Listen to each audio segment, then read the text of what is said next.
קונפליקטים זה חלק מהחיים, אין מה לעשות. אבל איך שאנחנו מנהלים אותם, זה כבר סיפור אחר לגמרי, וזאת מיומנות שאפשר ללמוד. היום אנחנו נפרק לגורמים את ארגז הכלים של המגשר, ונראה איך אפשר להפוך התנגשות חזיתית לשיחה שבאמת מובילה לאנשהו לחיבור. יאללה, בואו נתחיל. וזה בעצם כל הרעיון. המטרה היא לא להיות שופט, לא להכריע מי צודק ומי טועה, המטרה היא לבנות גשר של הבנה. הנקודה היא לא לכפות פתרון, אלא ליצור את התנאים הנכונים, את האווירה, כדי שהפתרון יצמח מתוך האנשים עצמם. אוקיי, בואו ניכנס לסיפור אמיתי, תדמיינו את הסיטואציה. נועה ורבית, שתיהן חיכו חודשים לסדנה הזאת, ממש ציפו לה. רבית מגיעה עם הכלב שלה. ולנועה? לנועה יש אלרגיה. כל המרכיבים לפיצוץ נמצאים בחדר, וזה רק עניין של זמן עד שהכל יעוף באוויר. ומיד אנחנו רואים את המכשול הראשון והכי נפוץ בכל ויכוח, הנטייה האוטומטית שלנו לקפוץ ישר לשיפוטים. במקום לתאר מה קרה, אנחנו ישר מפרשים, מאשימים וקובעים מי פה לא בסדר. וזה בדיוק מה שקורה פה. זה המשפט שנועה יורה. שימו לב טוב למילים. היא לא אומרת, יש לי אלרגיה והנוכחות של הכלב מקשה עליי. לא, היא קופצת ישן למסקנה על האופי של רבית, על הכוונות שלה. זה משפט טעון, שיפוטי, וזה פשוט שמן למדורה. זה מה שהופך אי הסכמה לריב. אז מה עושים עם התפרצות כזאת? איך בכלל אפשר לעצור את כדור השלג הזה מלהפוך למפולת של האשמות? כאן בדיוק נכנס לפעולה הכלי הראשון מארגז הכלים שלנו. זה ארגז הכלים הבסיסי שלנו. תראו, לכל אתגר נפוץ כמו שפטותיות, יש טכניקה מדויקת איך להתמודד איתו. כל הרעיון זה לזהות את הבעיה בזמן אמת, לשלוף את הכלי הנכון ולהחזיר את השיחה לפסמים פרודוקטיביים. ובואו נבין רגע את הפסיכולוגיה מאחורי זה. כשאנחנו משתמשים בשיפוט מוסרני, כמו אי אגואיסטית, זה לא מזמין את הצד השני להקשיב. להפך, זה מעורר כעס, מגננה, רצון לתקוף בחזרה.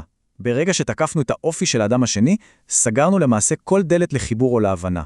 אז מה הכלי? הוא פשוט אבל גאוני. קוראים לו מצלמת וידאו. המגשר פשוט מבקש מנועה לתאר את מה שקרה כאילו היא מצלמת וידאו. מה המצלמה הייתה רואה? רבית נכנסה עם הכלב לחדר. זהו. בלי פרשנות, בלי ניתוח כוונות, בלי היא חושבת שהיא מרכז העולם. רק עובדות יבשות.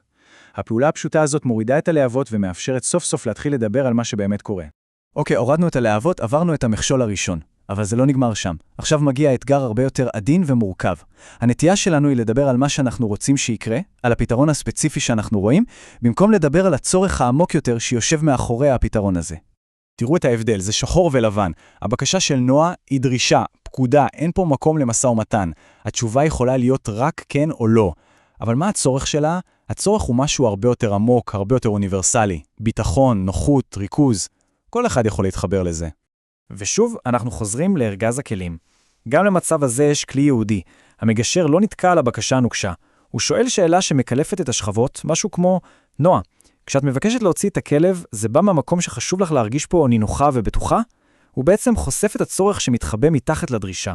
וזו נקודת המפתח, זה כל הקסם פה. שתי בקשות סותרות, תוציא את הכלב, מול הכלב נשאר, זה מבוי סתום. אחד ינצח, השני יפסיד. אבל הצרכים שלהם לא באמת סותרים. הצורך של נועה בביטחון, והצורך של רבית בשקט נפשי ובקרבה לכלב שלה, יכולים להתקיים יחד. ברגע שמדברים על צרכים, פתאום המוח נפתח. פתאום אפשר למצוא מלא פתרונות יצירתיים שאף אחד לא חשב עליהם קודם. זה שלב מאוד מוכר בשיחות קשות, נכון? שהן מתחילות לצאת משליטה. צד אחד קוטע את השני, או גרוע מזה מתחיל לשלוף סיפורים מהעבר כדי להוכיח שהצד השני הוא תמיד כזה, שזו לא בעיה נקודתית אלא דפוס התנהגות. וזה בדיוק מה שנועה עושה עכשיו. מה נועה עושה פה בעצם? היא מרחיבה את זירת הקרב. המסר שלה הוא, זאת לא רק עת והכלב שלך עכשיו, זאת עת תמיד.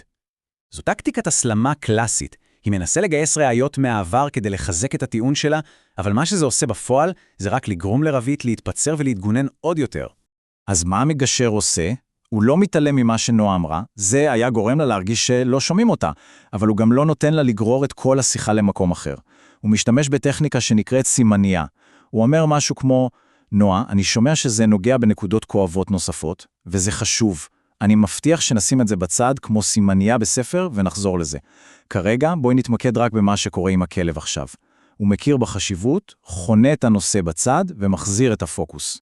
ועכשיו הגענו לשיא, ללב הקונפליקט. הרגע הזה שבו צד אחד פשוט לא מסוגל, אבל באמת לא מסוגל להבין את העולם הרגשי של הצד השני.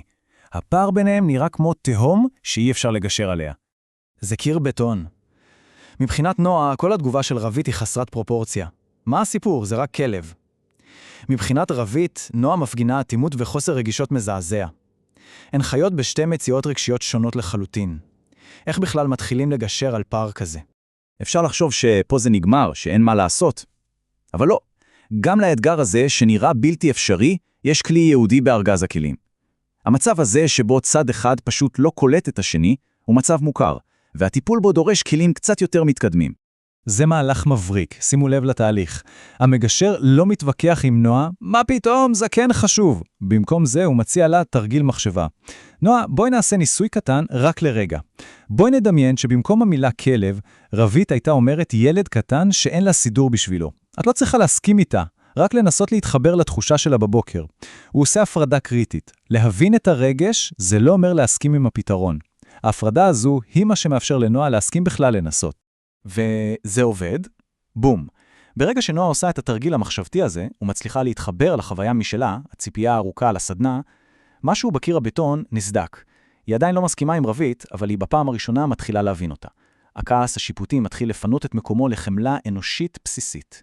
אז ראינו איך שיחה שהתחילה בפיצוץ של שיפוטיות והאשמות, עברה דרך מכשולים ואתגרים, ובסופו של דבר הגיעה לנקודה של הבנה.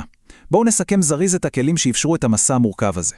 אז מה היה לנו שם? 4 כלים מרכזיים. התחלנו עם מצלמת וידאו כדי לתאר עובדות בלי פרשנות. עברנו להתמקד בצרכים במקום בבקשות כדי למצוא בסיס משותף. השתמשנו בסימניה כדי לנהל הסחות דעת בלי לפגוע, ולבסוף בנינו גשר עם סימולציית אמפתיה, גם כשהפער נראה בלתי עביר. ולסיום, אולי שאלה למחשבה שכדאי לקחת מכל זה. בואו נחשוב רגע על ויכוח, על אי הסכמה שהייתה לנו לאחרונה. מה היה קורה אם במקום להילחם על הפתרון שלי, היינו עוצרים לשנייה ושואלים, מה הצורך האמיתי שיושב מאחורי העמדה שלי?